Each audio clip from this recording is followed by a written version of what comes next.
Okay, Assalamualaikum and very good day. Today we're gonna learn the last part of chapter 3, which is part 5. So, in this part, we will learn how can we make a reduction of a system for coplanar force to one force and one couple system. Okay, and so basically, we want to get what is the resultant of a system for coplanar force. Okay, let's check it out. Okay, so now we will move to the next part, which is the reduction of a system of coplanar force to one force and one couple.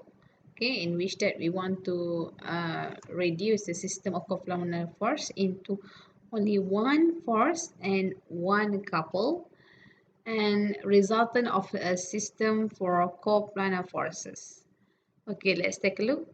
Okay, so for example, okay, if in one rigid bodies, okay, there are more force involved. For example, in this case, there are three force involved: F1, F3, F2, and F3.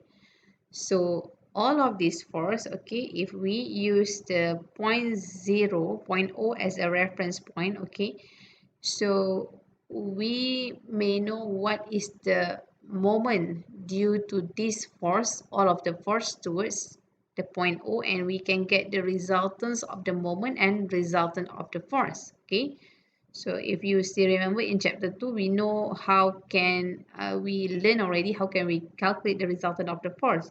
So all of this force can be represented by this R.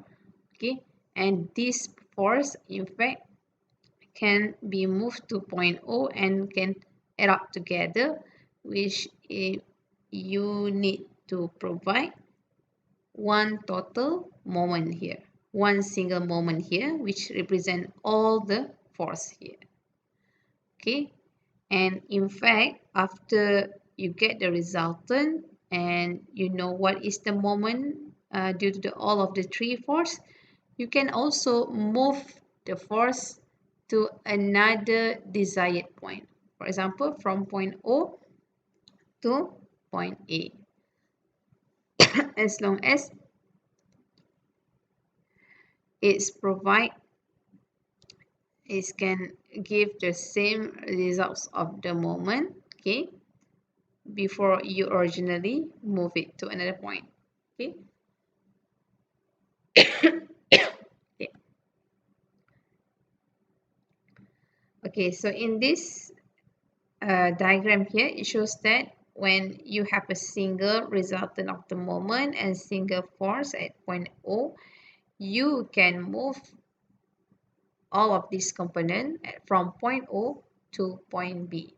Okay, as I mentioned before, as long as you comply the condition that is provide the same moment before you move it. So that's why the distance here is very crucial in order to maintain that you didn't change the moment, the original moment value. Okay, and in fact this resultant can be divided into can be segregated into Rx and Ry category. Okay, so for example, for Rx, okay, so the distance here is like this. This is a formula to get the Rx, which is that we get the moment, the resultant of the moment, okay, divided by Ry, force, the resultant of the force in y direction. This is actually can represent as summation of Fy, or we also call it as Ry. Okay. Meanwhile, for force, okay, in y direction, okay, so the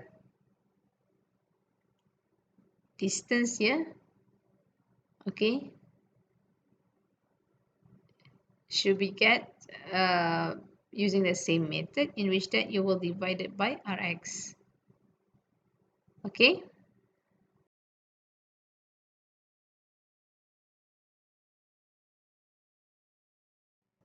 Okay, let's proceed with question A, in which that we need to determine the resultant of the force and distance from the ground. Okay, to line of action when P equals to 200 Newton. Okay, what does that mean by this question? So this question is actually require us to find what will be the resultant force for all of these three forces and where can we locate this force, okay, along this bar, okay, in which that the location should be measured from the ground here. Okay, so for example, we know that resultant force should be at, let's say like this. Okay, so what is the direction from the ground to this point? So we want to know what is the distance here.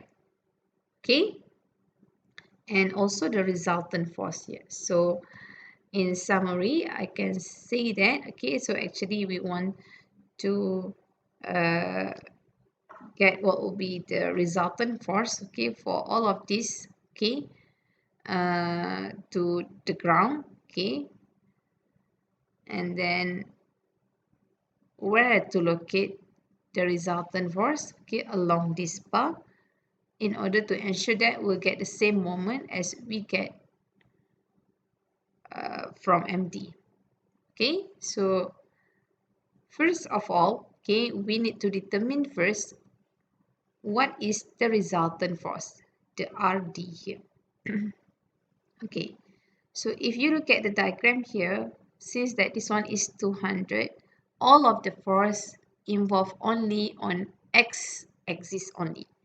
So summation of the force here is actually, we can say that is actually summation of Fx force, in which that it involves the force due to the P here, which is 200, okay, and then force due to B here, which is 600, but it pointing to the left, so that's why you should consider the negative sign.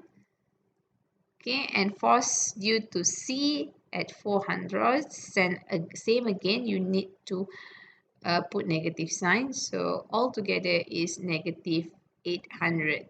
So we know that the resultant force is the value is negative 800 and pointing to the left, okay, because it has negative sign, okay. And we need to know first what is the resultant of the moment due to do all of these three force. So the way to get the summation of the moment here, okay, is actually we get the individual moment due to each force, okay.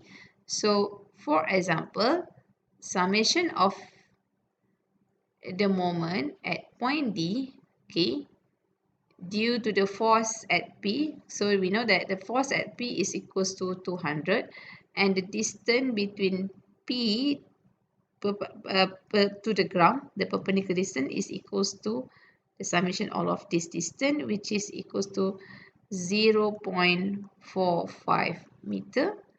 Okay, and then you should determine whether the force is negative or positive. Again, just imagine that you're placing a wheel here and you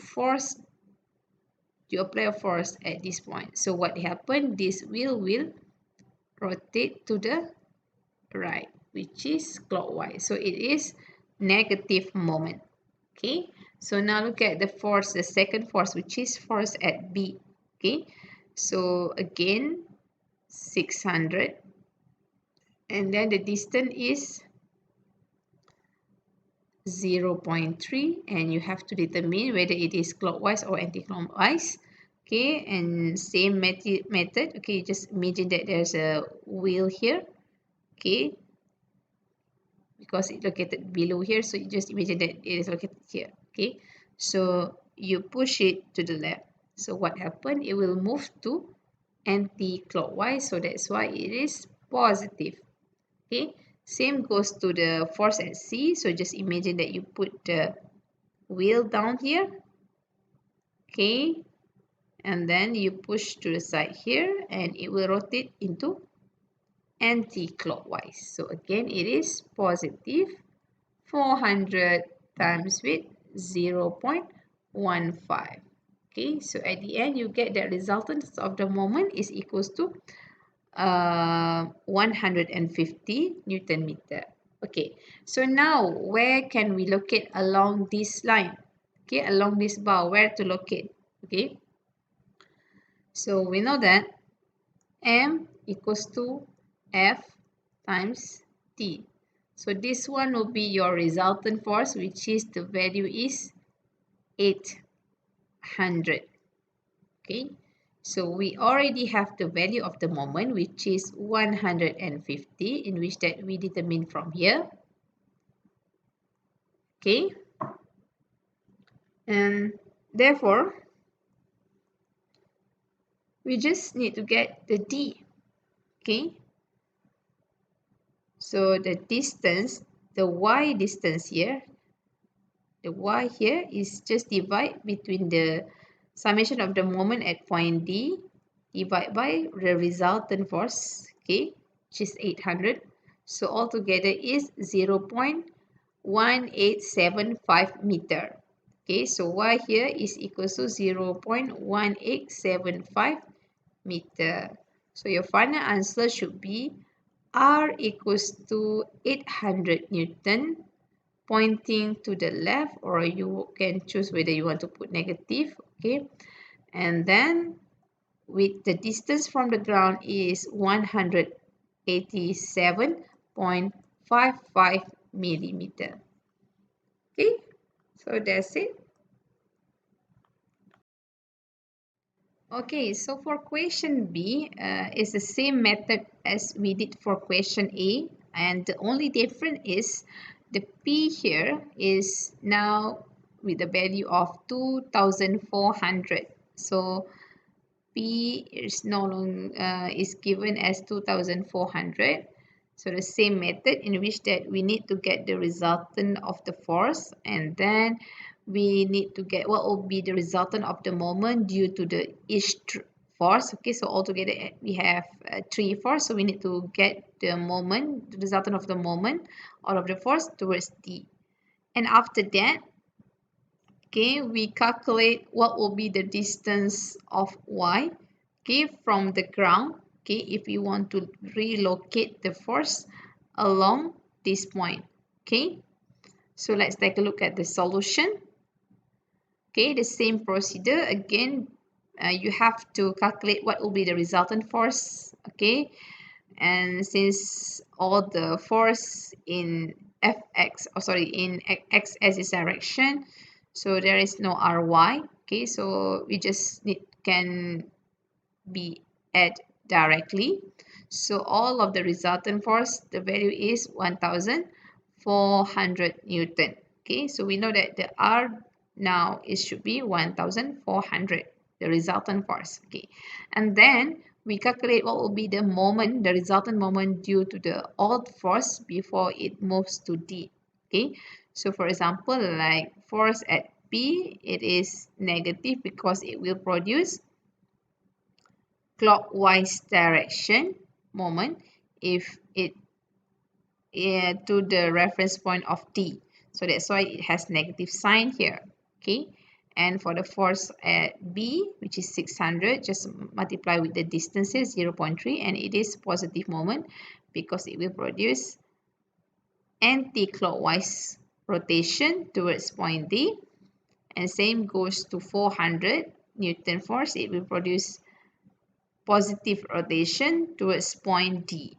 Okay, so in order to get the distance at Y, okay, so sorry, we already know that the resultant Newton is 8 minus 840 Newton, okay, Newton meter. And then we know that this value should be consistent, okay, in order for us to move it somewhere. Okay, so we're using the same moment and we divide it with the resultant force that we calculate from here. Okay, so at the end we'll get that the distance is 0.6 meter. So the location here should be 0.6 meter.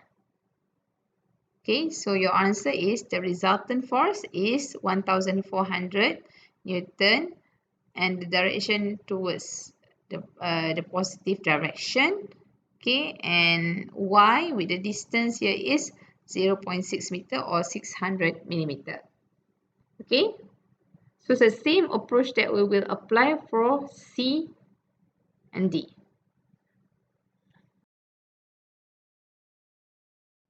Okay, this is a solution for question C, in which that when the P value is 1000 Newton. Okay, so it's 1000 Newton now. The same condition. Okay, so however, if you look at the resultant force here, okay, the resultant force becomes 0. Okay, so the moment, the resultant moment of the all of the forces towards T still can be get, which is equals to minus 210 Newton meter. However, once we want to move the moment somewhere here, okay, we cannot make it because that the resultant force here is becomes 0. Okay, so now what we'll see that y become infinity because the system is reduced to a couple. Okay, because r equals to 0, so the system can be reduced to as a couple. Remember that the couple, it has no result, the resultant force will be equals to 0, so that's why the system turn into a couple. Okay,